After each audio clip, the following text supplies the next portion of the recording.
Evangelho de Mateus, capítulo de número 5, nós vamos ler a partir do versículo de número 3. A palavra de Deus, ela nos diz o seguinte: bem-aventurados os pobres em espírito, pois deles é o reino dos céus. Bem-aventurados os que choram, pois serão consolados. Só até aqui. Feche seus olhos, curve a sua cabeça durante um momento. Espírito Santo de Deus, eu quero começar a minha oração te dando total liberdade para fazer o que o Senhor quiser. Eu peço que o Senhor remova as distrações, eu peço que o Senhor encontre espaço nos corações, toda seta, toda amarra do diabo cai por terra em nome de Jesus, e somente a voz do Espírito Santo comece a ecoar em cada coração, Senhor. Que o Senhor fale conosco, que o Senhor se revele a nós. Não, Pai, nós temos certeza que se a Tua palavra e o Teu Espírito estão aqui, e o nosso coração está aberto, o Senhor tem algo a nos dizer. É isso que recebemos pela fé, em nome de Jesus. Amém, amém e amém. Irmãos, o título desse sermão é Os que Choram. E permita-me dissecar sobre isso de uma maneira bíblica nos próximos minutos, e ao longo que a introdução for feita, você vai entender qual é a maneira que nós vamos direcionar esse sermão. Quero que você esteja atento, Deus tem algo para te dizer nessa tarde. Irmãos, nós estamos aqui no Sermão da Montanha aí, Jesus, ele está trazendo literalmente as características dos seus discípulos. Ele começa dizendo, olha, bem-aventurados os pobres em espírito. E para entendermos que choro é esse que Jesus está falando, que é o tema desse sermão, precisamos entender o que é ser pobre em espírito. A palavra grega que pobre se refere a um mendigo, alguém miserável, alguém que não tem o que comer, não tem um trabalho, não tem nada para poder fazer. Jesus está dizendo que a primeira característica dos seus discípulos é que eles espiritualmente se reconhecem como mendigos diante da graça de Deus. Eles não têm nada para oferecer a Deus. Eles se veem como pessoas que precisam de esmolas, a esmola da graça de Deus. Eles vêm diante de Deus e eles se veem como miseráveis, como pessoas que espiritualmente são pobres, eles não têm nada para oferecer ao Senhor. É um lugar de humildade, de quebrantamento que Jesus nos apresenta. E por consequência disso, a partir desse entendimento do que é ser alguém pobre de espírito, o que é esse choro que Jesus está dizendo, é algo muito claro. Porque as bem-aventuranças aqui, elas são uma característica decorrente da outra. E o choro é a consequência de entender que você é um miserável. Esse choro aqui, portanto, que Jesus está dizendo, não é qualquer tipo de choro. É um choro de arrependimento. É um choro de um pecador que entendeu os seus pecados e a sua miserabilidade diante de Jesus. É o choro de alguém que entendeu, não de um pastor que pregou, mas do Espírito Santo que revelou, ei, você era inimigo, pecador, pecador, pecador, mas Cristo morreu na cruz no seu lugar. É o choro de alguém que foi constrangido, porque foi convencido pelo Espírito Santo. E Jesus diz que essa pessoa, ela é bem-aventurada. A palavra grega, bem-aventurado, palavra makarió em grego, significa mais do que feliz. E Jesus explica isso muito bem, porque ele diz, bem-aventurados, mais do que felizes, os que choram, porque eles serão consolados.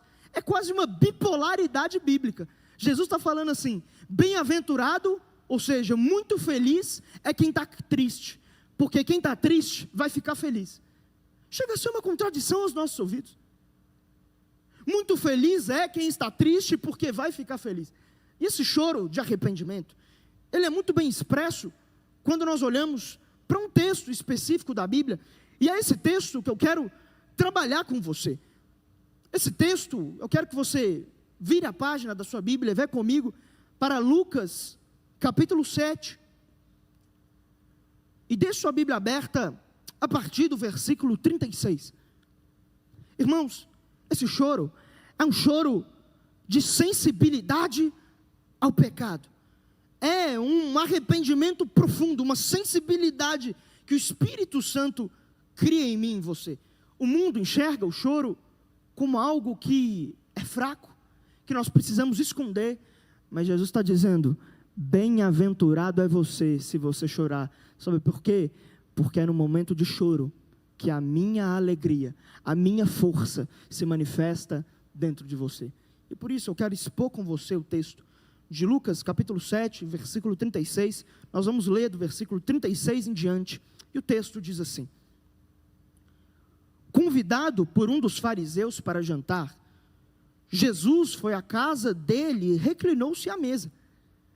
Ao saber que Jesus estava comendo na casa do fariseu, certa mulher daquela cidade, uma pecadora, trouxe um frasco de alabastro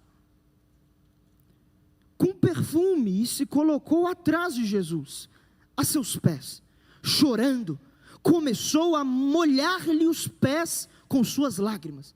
Depois os enxugou com seus cabelos, beijou-os e os ungiu com um perfume. Ao ver isso, o fariseu que o havia convidado disse a si mesmo: se esse homem fosse profeta, saberia quem nele está tocando e que tipo de mulher ela é, uma pecadora. Então lhe disse Jesus: Simão, tenho algo a lhe dizer. Dize, mestre, disse ele. 2 homens deviam a certo credor. Um lhe devia 500 denários e o outro 50. Nenhum dos dois tinha com que lhe pagar. Por isso, perdoou a dívida de ambos. Qual deles o amará mais? Simão respondeu: suponho que aquele a quem foi perdoada a dívida maior. Você julgou bem, disse Jesus. Em seguida, virou-se para a mulher e disse a Simão: vê esta mulher? Entrei em sua casa, mas você não me deu água para lavar os pés. Ela, porém, molhou os meus pés com suas lágrimas e os enxugou com seus cabelos. Você não me saudou com um beijo, mas esta mulher, desde que entrei aqui, não parou de beijar os meus pés. Você não ungiu a minha cabeça com óleo, mas ela derramou perfume nos meus pés. Portanto, eu lhe digo, os muitos pecados dela lhe foram perdoados, pois ela amou muito. Mas aquele a quem pouco foi perdoado, pouco ama. Então Jesus disse a ela: seus pecados estão perdoados. Os outros convidados começaram a perguntar: quem é este que até perdoa pecados? Jesus disse à mulher: sua fé a salvou, vá em paz. Mediante esse texto, eu já quero começar com o primeiro ponto, sobre um choro de arrependimento, esse choro que Jesus nos convida nessa tarde. Eu preciso destacar para você que não é um choro de autocomiseração, não é chorar por chorar, não é um emocionalismo, não é, olha, eu vou chorar porque eu tenho que chorar, deixa eu cortar uma cebola para eu começar a chorar. Não, é um choro da alma, é um choro espiritual, que pode ser refletido no mundo real, mas é um choro de alguém que entendeu o lugar de pobreza espiritual. E o primeiro ponto que eu quero trazer, mediante esse texto para você, é que, e aqui nós não temos os pontos, aqui atrás nessa tarde, mas você vai me acompanhando aqui em nome de Jesus. O primeiro ponto é que os que choram reconhecem seus pecados, mas reconhecem o convite à mesa de Jesus. Jesus, ele entra na casa de um fariseu, e esse fariseu, curiosamente, ele era um semi-seguidor de Jesus. Em João capítulo 12, versículo 42, mostra que muitos dos partidos dos judeus, sejam os saduceus ou os fariseus, tinham pessoas que criam em Jesus, mas criam secretamente. Esse Simão do texto parece ser um seguidor secreto de Jesus. Ele quer encontrar com Jesus, mas distante dos amigos, distante de onde as pessoas poderiam ver. E nesse momento, Jesus vai à casa desse homem que ele tenta aparentar ser um discípulo de Jesus. E sabe quem foi convidado para esse banquete? Foi só Jesus. Essa mulher não foi convidada para o banquete. Nessa cidade que Jesus estava, tinha uma mulher pecadora. E ela não foi convidada para a casa de um fariseu, porque obviamente um fariseu não convidaria uma pecadora. E a palavra nesse texto, pecadora, significa que essa mulher, provavelmente, para não dizer com toda certeza, era uma prostituta da cidade. Só que sabe o que essa mulher fez? ela não foi convidada para o banquete. E ela era uma pecadora. Mas ela entra na casa de um fariseu. E ela invade o banquete que só Jesus estava convidado. Sabe por quê? Ela entendia que não precisava de um fariseu convidar ela para o banquete. Aonde Jesus estava, era um convite para ela estar também. Essa mulher entendia que por mais que os seus pecados fossem vermelhos como a escarlate, mais alvos do que a neve eles se tornariam.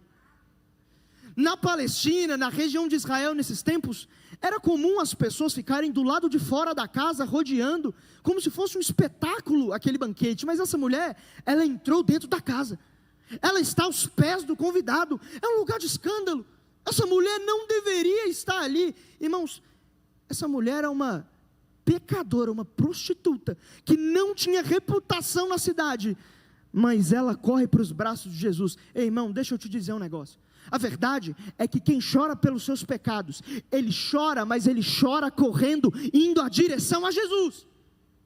E sabe qual que é o problema?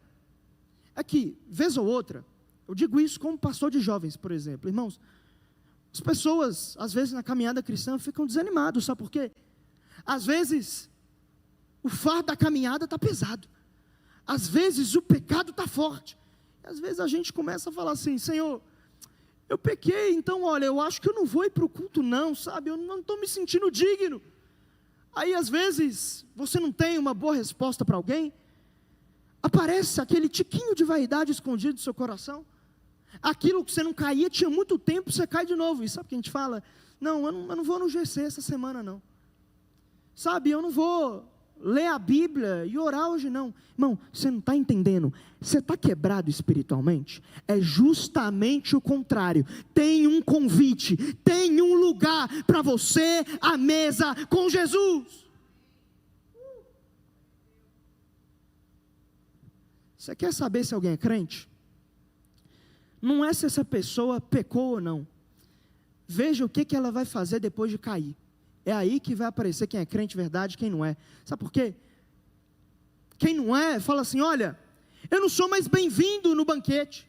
Olha, eu não mereço mais, isso não é para mim. Mas irmão, quem entende um arrependimento que precisa ter, irmão, você vem quebrado para o culto mesmo. Deixa eu falar com você que está em casa. Você está quebrado espiritualmente? Você está se sentindo frio, apático a Deus, totalmente abatido, desanimado? Você não tem vontade de ler a Bíblia, vontade de orar? Deixa eu te falar, vem aqui mesmo, que aqui mesmo Jesus vai te curar. Tem lugar à mesa para você.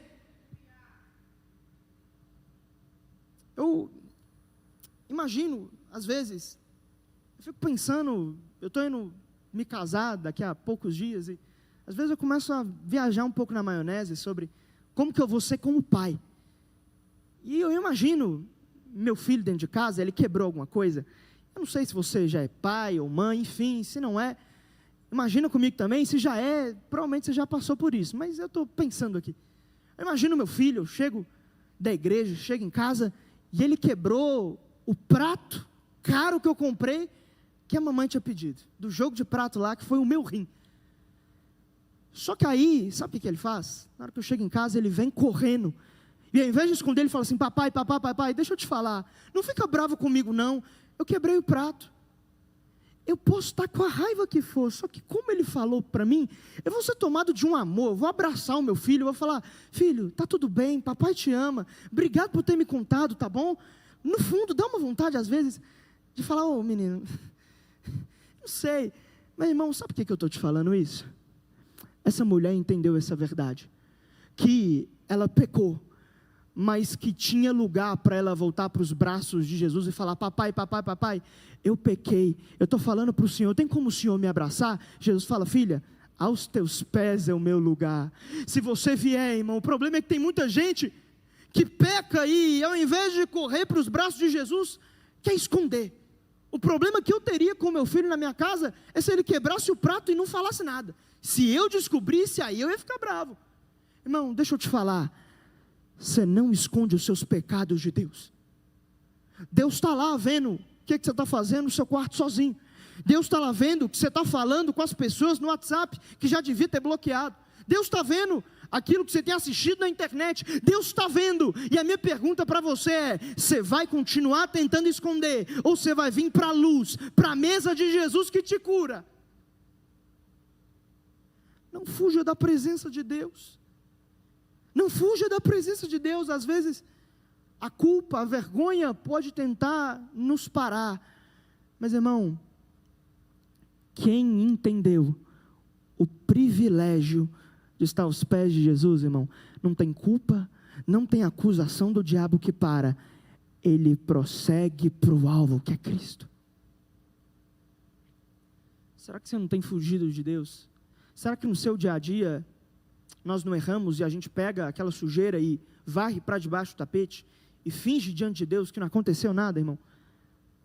Mas deixa eu te falar, é nessa tarde que existe um convite, e não é nenhum fariseu que está te chamando, não é o pastor que está pregando aqui, não é nenhum irmão da igreja, irmão, é Jesus que está falando: vem, vem, eu estou te chamando à mesa. Mas eu quero ir ainda nesse texto com você, para o nosso segundo ponto, que é que os que choram quebram os protocolos e são escandalosos aos pés de Jesus. Irmãos, essa mulher, entenda comigo o tamanho do escândalo que ela faz nessa mesa. Ela chega chorando aos pés de Jesus. Não só isso, ela vem chorando, encharcando os pés de Jesus com as suas lágrimas, mas ela faz algo que era um escândalo para a cultura judaica, que era mostrar seu cabelo e jogá-lo totalmente diante de um homem. Isso era considerado, geralmente na cultura judaica, como um escândalo. Uma mulher pegar seu cabelo comprido e jogar diante de um homem. Isso para esse fariseu devia ser um tique nervoso que ele já estava tendo na hora. Meu Deus, tem uma mulher invadindo o banquete, ela está chorando e jogando o cabelo aos pés de um homem. Mas sabe por que essa mulher fez isso? Porque ela entendia que ela não precisava obedecer à lei dos protocolos do fariseu. Ela estava sendo guiada pela lei do amor a Jesus. E nisso ela quebrava todo protocolo de culto. Ela quebrou todo tipo de maneira de cultuar Jesus. E ela chega e beija os pés do Senhor. O beijar os pés era um ato de reverência, era um ato de respeito profundo a um mestre que você tinha. É uma cena que essa mulher, ela não está se importando com a opinião desse fariseu. Irmãos, quem chora pelos seus pecados, ele não busca a Deus de qualquer forma. Sabe como é que ele busca a Deus? Ele busca a Deus de uma maneira totalmente escandalosa. Ele não consegue ser normal na busca dele a Deus. Ele não consegue não ser alguém intenso.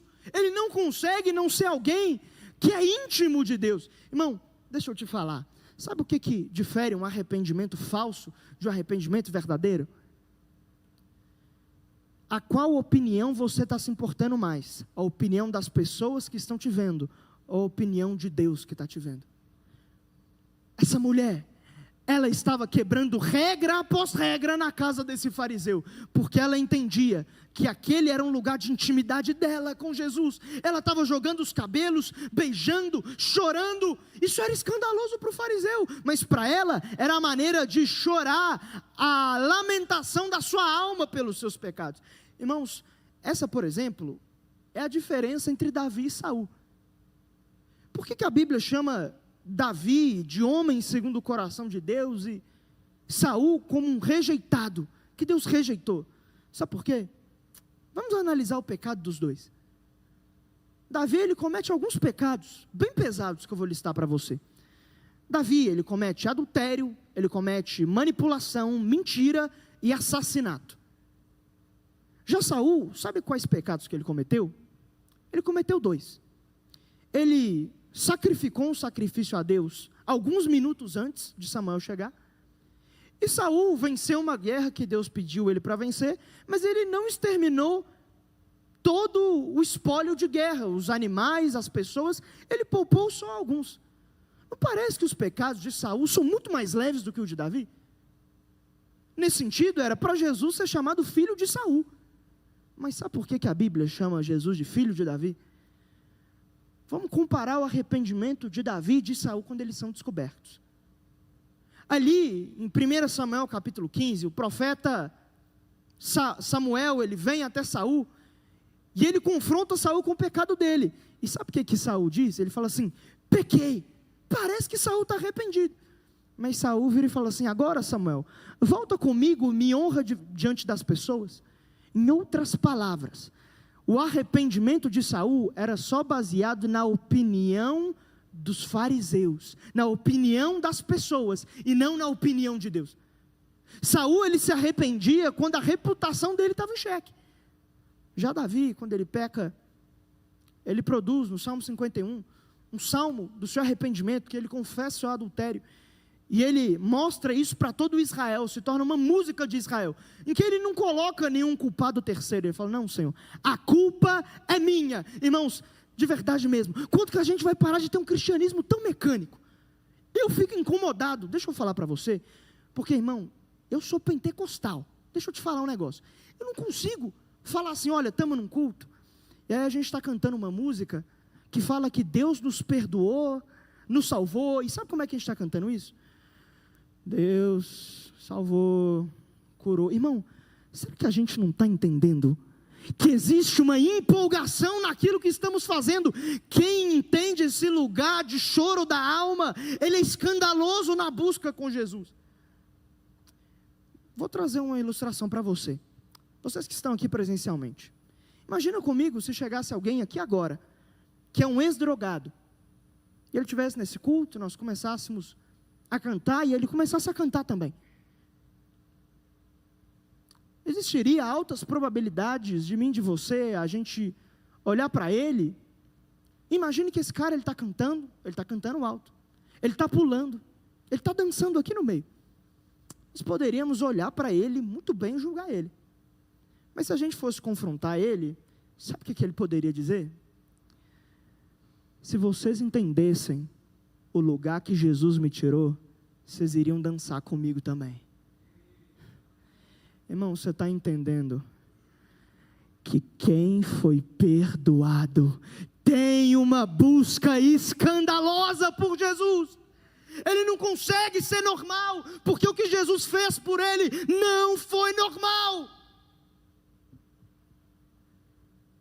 Quem entende o tamanho do perdão de Deus, não tem tempo para se preocupar com a opinião dos fariseus.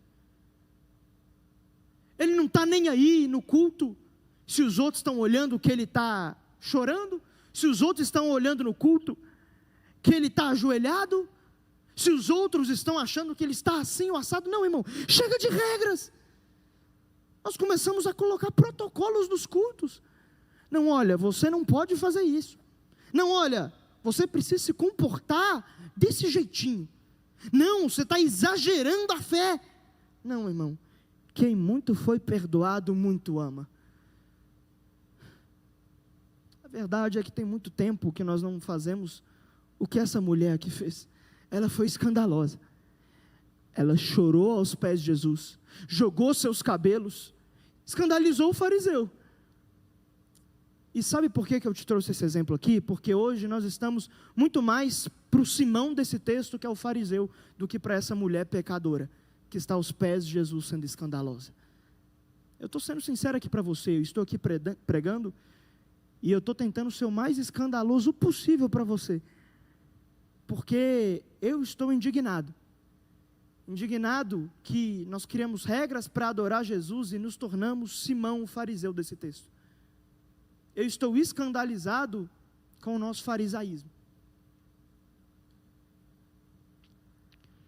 Quem vive essa vida de arrependimento, ele se liberta dos protocolos para poder adorar Jesus. Irmão, deixa eu te falar, quebre os protocolos, busque a Deus de maneira genuína, pura e sincera. Entra no carro, eu fiz isso daqui antes de vir pregar, irmão. Entrei no carro, esse texto aqui diz: quem muito foi perdoado, muito ama, irmão. Eu coloquei a música do Alessandro Vilas Boas. Quem muito foi perdoado, irmão. Eu vim dirigindo numa velocidade, irmão, porque eu estava num momento de adoração. Quem olhasse do lado ia falar: meu Deus, esse rapaz, ele talvez esteja bêbado. Não, irmão, eu estava bêbado no Espírito. Eu estava cheio do Espírito Santo, cheio do fogo. Irmão, você está entendendo que existe um lugar de ser tão autêntico que você não está nem aí para o que o outro vai achar da sua adoração? Não estou nem aí. Ah não, achei que gritou demais, achei que exagerou. Tudo bem, ema, cada um com seus problemas. É minha adoração a Jesus, irmão. É intimidade minha com Ele. Sabe por que a gente não tem avivamento, não tem intimidade com Ele? A gente não é sincero. A gente não deixa ser escandaloso tanto que essa mulher foi, por exemplo. Mas um terceiro ponto ainda nesse texto é que os que choram, eles valorizam exageradamente a presença de Jesus. Essa mulher, ela vem com um perfume. E a palavra grega perfume aqui se refere a um perfume que é caro. É uma espécie de óleo precioso. E deixa eu te mostrar o tanto que ela teve trabalho de derramar esse perfume aos pés de Jesus. Esse tipo de perfume, o alabastro, ele era um gesso branco, finíssimo, era uma pedra mais suave que o mármore, uma pedra muito rara. A maioria desses frascos de perfumes, eles vinham provenientes de Damasco, na Síria, e outros vinham de Tarso, na Cilícia. Ou seja, em Israel não havia encomendação de fazer um perfume tão caro em um vaso tão precioso. Essa mulher, ela teve que fazer uma importação exterior para poder comprar esse perfume. Isso certamente mostra para mim e para você, que sabe o que essa mulher fez? Ela se preparou para valorizar a presença de Jesus. Ela teve uma viagem, ela foi para fora, ela gastou alta quantidade de dinheiro em outro país, fora a logística, comprou esse perfume caro, voltou para a sua cidade e encontrou Jesus no banquete e derramou tudo isso aos pés dele. Ela gastou dinheiro, tempo, paciência, em todo um processo de simplesmente valorizar que Jesus estava em um banquete. E ela vem valorizando isso, mas em contraste, o fariseu, ele também tinha a presença de Jesus na mesa. Você vai concordar comigo que a mesma presença de Jesus estava ali para a mulher e estava ali para o fariseu. Mas sabe o que o fariseu fazia? Jesus vai comparar, e eu quero só reler essa parte do texto com você, que Jesus mesmo diz assim, ó, no versículo 44, em seguida, virou-se para a mulher e disse a Simão, vê essa mulher, entrei em sua casa, mas você não me deu água para lavar os pés. Ela, porém, molhou os meus pés com suas lágrimas e os enxugou com seus cabelos. Você não me saudou com um beijo, mas esta mulher, desde que entrei aqui, não parou de beijar os meus pés. Você não ungiu a minha cabeça com óleo, mas ela derramou perfume caro aos meus pés. Simão, ele não realizou nenhuma das cordialidades que se acontecia em Israel quando você chamava alguém para um jantar. Quando você chamava alguém para um jantar, o que você fazia? Você oferecia um momento de lavar os pés. Isso era, vamos dizer assim, etiqueta básica de Israel. Além disso, você também pegava essa pessoa e derramava óleo sobre a cabeça. O óleo era uma espécie de perfume, era como se fosse o shampoo para o cabelo na época. E a palavra óleo aqui se refere a um óleo barato. Era uma coisa assim, normal. Imagina que você vai na casa de alguém, antes de comer, o que você faz? Você vai no banheiro, você lava a mão, tem sabão. Não ofereceram para Jesus nem a pia, nem o sabão para poder lavar a mão. Coisas baratas, cordialidades básicas.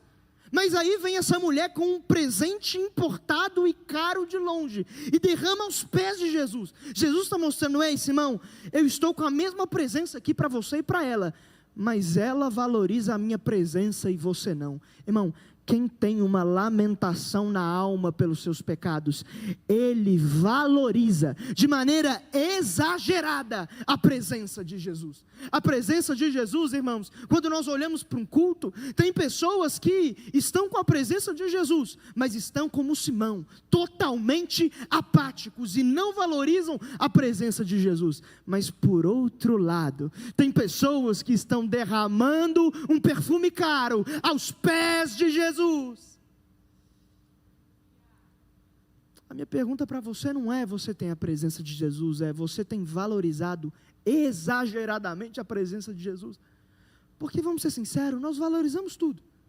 Valorizamos nosso trabalho, nosso dinheiro, nossos prazeres, aquilo que vemos na Netflix, a aparência que nós temos para as pessoas, e aí temos a ousadia de dizer que amamos a Jesus, sendo que, quando Ele está com a sua presença por perto, nós nem damos bola, nós não estamos nem aí.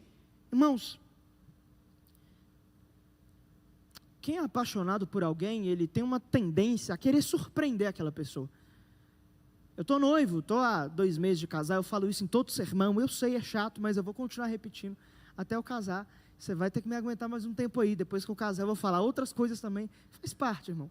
Mas, irmão, deixa eu te dizer algo no seu coração. Quando você ama uma pessoa, você quer surpreender aquela pessoa. Você valoriza a presença dela exageradamente. A minha noiva, irmão, eu e ela, nós somos pessoas muito diferentes, porque homem e mulher é muito diferente, no que tange a casamento. Então, por exemplo, para mim, eu não faço questão de nada no meu casamento. Se tivesse um churrasco na laje, entendeu? Tocando Oficina G3 e Pregador Lu, estava excelente. Estava casado e feliz, muito feliz, mas para ela, não. Para ela é necessário flores numa igreja, é necessário um caminho de vidro que faz assim, ó, nunca vi um negócio fazer tanto assim, ó. O que isso demanda, irmão? Isso demanda minha paciência, isso demanda meu dinheiro, não é fácil, irmão. Mas deixa eu te dizer, com todo o meu coração, embora eu não tenha vontade nenhuma, não seja meu sonho assim, uau, eu quero isso, quero aquilo, você acredita que eu tenho prazer em estar ajudando ela a fazer o sonho dela acontecer? Por quê? Porque eu valorizo demais a presença dela. Eu olho para ela e falo, cara, eu vou casar com você mesmo, é isso, vai ficar para o resto da vida, a gente vai fazer acontecer, eu valorizo você, esse sonho vai acontecer, irmão. E tem muita gente no relacionamento com Jesus, dizendo que ama Ele, mas tudo que é sonho dele, nós não damos bola, nós não nos importamos. Não, um sermão na igreja, não, deixa eu ver aqui, o Galo metendo 2-0 no Cruzeiro, não, pastor está pregando, não, deixa eu conferir o meu Instagram. Não, irmão, de verdade, valorize a presença de Deus, porque Deus não habita, irmãos, no céu somente, não, a terra também não é o lugar onde Deus habita, não, a terra é o estrado dos pés de Deus, mas Paulo diz que nós somos o templo do Espírito Santo, e a presença de Deus habita em nós. É tempo de valorizar aquilo que Deus nos entregou, é tempo de valorizar a presença de Deus, é tempo de se lançar. Como tem sido sua intensidade com Jesus? Você tem sido indiferente ou intenso? A mulher não levou qualquer presente para Jesus, ela podia só ter virado para Jesus e falado assim, Jesus, perdoa os meus pecados, e os pecados dela estariam perdoados. Mas essa mulher não sabia estar na presença de Jesus e não valorizar Jesus exageradamente. Essa mulher fazia questão, se eu vou encontrar com Jesus, eu tenho que sacrificar um presente caro, porque eu valorizo Ele, eu tenho fé nele, eu confio nele. Quantas vezes a gente vem à igreja e não faz questão de fazer nada para Jesus? É só para bater um ponto, é só para dizer que veio. Quero agora ir para o 4º e último ponto desse sermão aqui, nós já vamos caminhar para encerrar.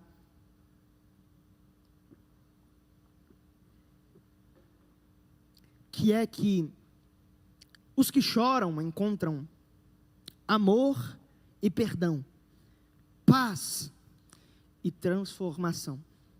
Para isso, eu quero ler o que a palavra de Deus diz, do versículo 41 ao 50, que diz assim, a partir do versículo 39, perdão. Ao ver isso, o fariseu que o havia convidado disse a si mesmo, se este homem fosse profeta, saberia quem nele está tocando e que tipo de mulher ela é, uma pecadora. Então lhe disse Jesus, Simão, tenho algo a lhe dizer. Dize, mestre, disse ele. 2 homens deviam a certo credor. Um lhe devia 500 denários e o outro 50. Nenhum dos dois tinha com que lhe pagar. Por isso, perdoou a dívida a ambos. Qual deles o amará mais? Simão respondeu: suponho que aquele a quem foi perdoada a dívida maior. Você julgou bem, disse Jesus. Em seguida, virou-se para a mulher e disse a Simão: vê esta mulher. Entrei em sua casa, mas você não me deu água para lavar os pés. Ela, porém, molhou os meus cabelos, os meus pés com suas lágrimas e os enxugou com seus cabelos. Você não me saudou com um beijo, mas esta mulher, desde que entrei aqui, não parou de beijar os meus pés. Você não ungiu a minha cabeça com óleo, mas ela derramou perfume nos meus pés. Portanto, eu lhe digo que os muitos pecados dela lhe foram perdoados, pois ela amou muito. Mas aquele a quem pouco foi perdoado, pouco ama. Então Jesus disse a ela: seus pecados estão perdoados. Os outros convidados começaram a perguntar: quem é este que até perdoa pecados? Jesus disse à mulher: sua fé a salvou, vá em paz. Irmãos, nós encontramos em Jesus amor, perdão, paz e transformação. Jesus conta uma parábola de um homem que ele tinha duas pessoas que estavam devendo a ele. Um devia mais, outro devia menos. E esse homem perdoou a dívida dos dois. E Jesus pergunta: Simão, qual dos dois que vai amar mais esse Senhor? Simão responde: olha, o que devia mais. E Jesus começa a mostrar que nessa parábola, esse Senhor é o próprio Jesus. E o que devia menos, entre aspas, muito entre aspas, tinha menos pecados, era Simão. E aquele que tinha mais pecados era essa mulher. Só que aí Jesus mostra: olha, tem uma questão, Simão. Ela me valorizou. Ela chorou o choro do arrependimento aos meus pés. E sabe o que acontece com isso? A sua fé salvou você, mulher. Pode ir. E ele mostra que, por ela ter amado muito, ela foi muito perdoada. E ao mesmo tempo, o texto, ele é uma via de mão dupla. Jesus disse: olha, quem muito foi perdoado, muito ama. É uma via de mão dupla. Se você olhar para mim, no versículo 47, ele diz: os muitos pecados dela lhe foram perdoados, pois ela amou muito. Primeiro, Jesus está mostrando que houve amor dela e depois perdão de pecados. Mas depois ele inverte: mas aquele a quem pouco foi perdoado, pouco ama. É como se o perdão e o amor fossem uma via de mão dupla. Quando amamos a Deus, somos perdoados, e quando somos perdoados, amamos mais a Deus. Quanto mais somos apaixonados por Deus, mais temos perdão de Deus. Quanto mais perdão de Deus, mais amor por Deus. Irmãos, aqui nós temos um lugar para mim e para você. Eu estou falando aqui para um monte de gente que já é crente, mas perdeu o primeiro amor. Sabe por que você perdeu o primeiro amor? É porque você parou de confessar pecado diariamente e viveu uma vida de choro pelos seus pecados. E quando você não é perdoado, irmão, você não tem motivo para amar. É porque a gente não está vivendo uma vida de choro, de arrependimento diário. A gente está ignorando os nossos pecados, e por isso não amamos a Deus. Não somos perdoados, não amamos a Deus, não temos paz e não temos transformação. Mas quando reconhecemos o pecado, somos perdoados, nós voltamos ao lugar do primeiro amor. E Jesus disse: olha, a sua fé te curou, vá em paz. A nossa paz é devolvida. Existe uma paz de consciência para aquele que ama a Cristo e fala: Senhor, me perdoe, me perdoe, me perdoe, eu te amo. Existe uma paz que recai sobre você nessa tarde, se isso for dito numa oração do fundo da sua alma. E por consequência, existe uma transformação. Essa mulher foi salva. Ela provavelmente se torna uma das mulheres que começam a financiar o ministério de Jesus. Muitos estudiosos, e não temos como afirmar, dizem que essa mulher ela poderia ser inclusive Maria Madalena nesse texto, mas que não existem evidências internas. Mas o fato é que sabemos é que essa mulher nunca mais foi a mesma. Irmão, deixa eu te falar, existe um perdão hoje, que se nós humilharmos o nosso coração, se nós chorarmos o choro do arrependimento, que não é um choro de uma emoção forçada, não, irmão, é você olhar para dentro e entender, igual o filho pródigo: o que eu estou fazendo longe da casa do pai? É um choro de olhar e falar: Senhor, eu me arrependo, Senhor, me arrependo por estar escondendo os meus pecados, me arrependo por não te amar, me arrependo por não te valorizar, eu me arrependo. E é nesse lugar que encontramos perdão, amor, paz e transformação. Quero que você se coloque de pé no seu lugar. Quero que você coloque a sua mão sobre o seu coração e permita-me fazer uma oração bem escandalosa com você. Quero que você, de todo o seu coração e com os olhos fechados, repita-me comigo uma oração, dizendo: Senhor Jesus, me faz como essa mulher aos teus pés. Quebra a dureza do meu coração, Senhor. Me faz chorar aos pés de Jesus. Me lembra, Espírito Santo, de onde eu caí. E hoje eu volto a te valorizar, eu volto a te amar. Me perdoa, me perdoa, me perdoa, me perdoa, me perdoa. Eu confesso Jesus Cristo como único e suficiente Senhor e Salvador. E eu que andei afastado, volto à mesa de Jesus.